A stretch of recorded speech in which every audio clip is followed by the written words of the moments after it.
Green labels are now in the spotlight following the haze that's engulfing the region.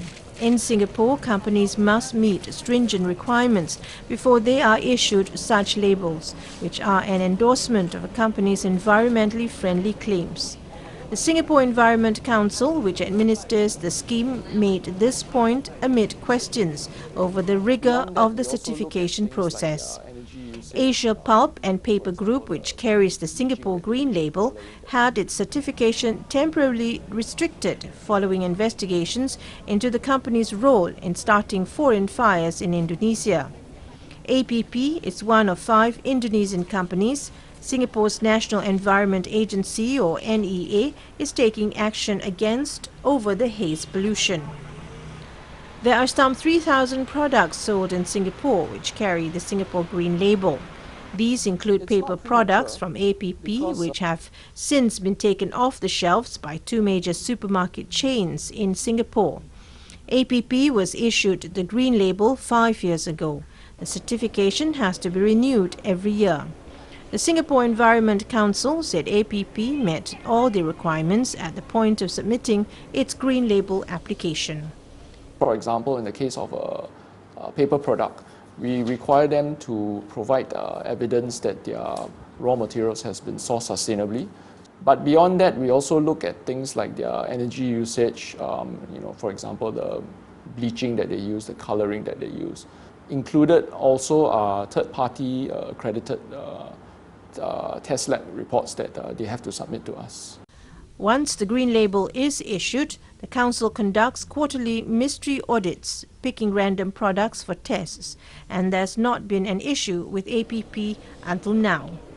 Given the current haze situation and them being one of the companies named by the NEA, we took the step to decide that it might be in the consumer's interest for us to put a temporary restriction on their use of the Green Label.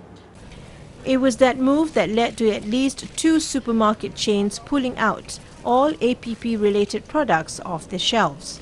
The Indonesian company, which has a branch in Singapore, has cried foul, saying the move was premature since investigations are ongoing. But the Council remains firm in its stance. The companies in question have already been identified by the NEA as possibly causing the haze.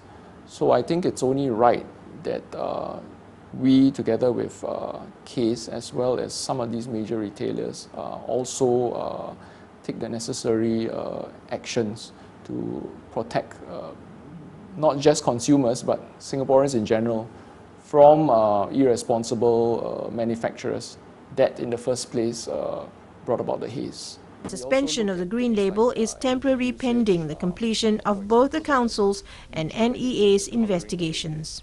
Depending on the results, the certification could either be reinstated or revoked.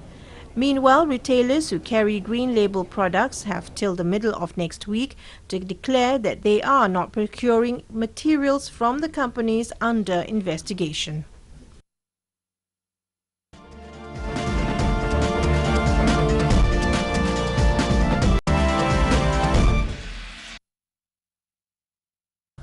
Garden House is an architectural heritage of Hughes City.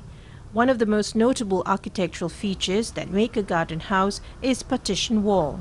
A research on partition wall architecture has just won the Vietnam Young Science Talent Contest in 2014. The research will provide resources needed for preserving and upholding partition wall architecture in Hue. Tai Li Vuong Palace is considered one of the most unique architectures in Hugh's garden house system. The building now shelters every features of a typical garden house, including a partition wall with sophisticated dragon carving. A partition wall is built from bricks simulating a book to partition bed air and curious eyes for the house. Tran Thi Nguyen Huang, former student at Hughes Science University, has chosen to revolve her research around this unique architecture and won the National First Prize. Ms. Trang Thi Hy Huang, winner, Vietnam Young Science Talent Contest 2014, said they have explored 50 partition walls in the city to find the common features between these walls. After processing data, they have been able to work out the typical features of partition wall architecture in garden houses in Hue. At first, partition walls were built with simple materials like bamboos, wood, stones, and even bushes. As time went on, people create more sophisticated versions of partition walls using bricks with complicated carvings. These evolutions have caught the interest of Huang. She and her partners spent extensive time to research every partition wall architecture in the city's garden houses. Her research has shed light on the role of partition walls in Eastern Feng Shui principles. As with urbanization, most partition walls in the city have been faded and deformed. The research will pave the way to restore this unique architecture. Dr. Nguyen Nok Tung, Vice Dean of Architecture, Hugh Science University, said the meaning of the research is very applicable. Architects or homeowners could use the results of the research to create a proportionate partition wall. For example, what the distance from the partition wall to the house is, or what the typical length and width of the wall is. Also, users could also know what kinds of patterns to put into the wall, as each one carries different meaning. Partition walls play an indispensable role in the Hughes gardened house architecture. More preservation efforts are needed from the community to protect the cultural identity of the former imperial city.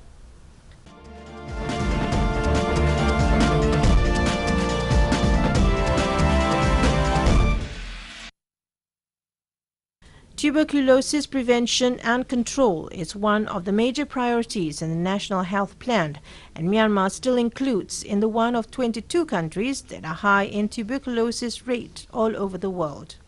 According to the records from National TB Program, TB prevalence is 473 people in 100,000, and multi-drug resistance TB is 373 people in 100,000. 8.5% of the TB patients has HIV positive, and 5% of the new TB patients and 27% of the old TB patients has MDR TB. Myanmar Medical Association's the Public-Private Mixed TB project has been carried out in cooperation with a private hospital in North Dagon Township to provide quality tuberculosis care to all TB patients. The association launched a public-private mixed TB project in cooperation with private sector in Myanmar, aiming to assist the National TB Control Program. Program Manager of MMA PPM TB project, Dr. Ted Naing Mao, said they have carried out the program in cooperation with the private hospital in establishing TB center since last year to search the missing case of TB patients among the public. They provide medical staff for the center and also make medical tests and caring to the TB patients. They got their financial assistance from Global Fund for this project. The project has already run over 2 months in the To Lin Ang Hospital in order to promote diagnosis in TB care. Medical Superintendent of To Lin Ang Private Hospital, Dr. Tun Lee Mao, said according to the record of last year's National TB Program, there are about 200,000 TB prevalence in the country, but 50,000 people are missing. He wants to fill this gap by finding the patients, so we accept to establish TB Corner in their hospital according to the MMA PPM TB project. Apart from this project, the Global Fund introduced a new patient cash transfer system to provide monthly support to the patients with multi-drug resistant tuberculosis.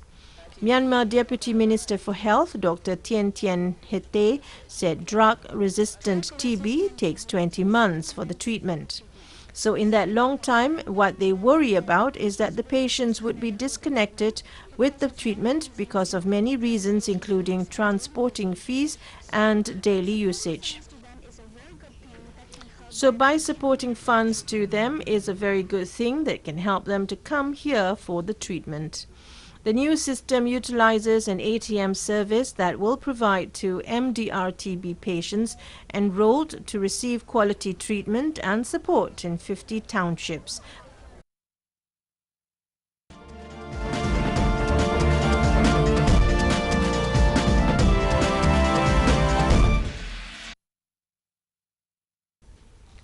Lao government officials from around the country recently let loose fish to mark the National Fish Releasing and Conservation of Aquatic and Wildlife Day. Also known as Fish Releasing Day, Vientiane Agriculture and Forestry Department, in cooperation with relevant government and local authorities, celebrated the occasion with a ceremony at Nan Chai Luen village, Sang Thong district, about 40 kilometers from the capital. At the ceremony, more than 100,000 fish, included tilapia, Chinese carp and other varieties, were released into the Nam Ton, with more released in Pangkum district. This year, the Livestock and Fisheries Department encouraged government organizations in every province to release about 35 million fish into rivers, reservoirs and conservation areas. Vientiane will be releasing more than 500,000 fish. The initiative aims to preserve and boost stocks of aquatic species and wildlife in general, and raise awareness among young people about their importance.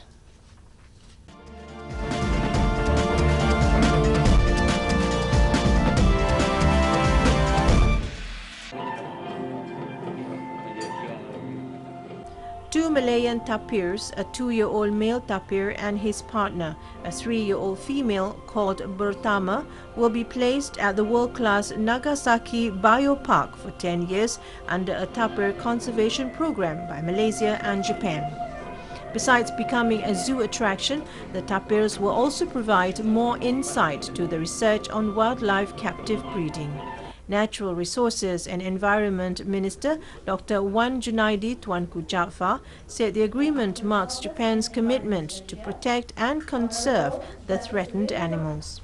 Dr. Wan Junaidi witnessed the signing ceremony of the agreement on the conservation program involving the Department of Wildlife and National Parks of Peninsular Malaysia of Perhilitan and Nagasaki Biopark.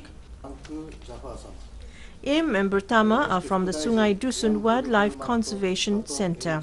The Nagasaki Biopark, which has also received other animals from Perhilitan, such as otters, in the past, will fully bear the cost of caring for the animal, logistics as well as the training of its handlers.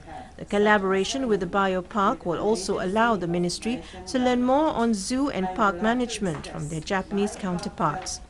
Nagasaki Biopark Director Satoshi Yamaguchi, who signed the agreement, said since the park inception in 1980, its concept had always been to promote the coexistence of man and nature. Also present at the event was the Japanese ambassador to Malaysia, Dr. Makio Miyagawa. Tapirs or Tapirus indicus are known as baku in Japan's mythology, a creature believed to eat people's nightmares. The Malayan tapir is listed as a totally protected species under the Wildlife Conservation Act of 2010, and its population is estimated to be around 1,100 to 1,500 in Peninsular Malaysia.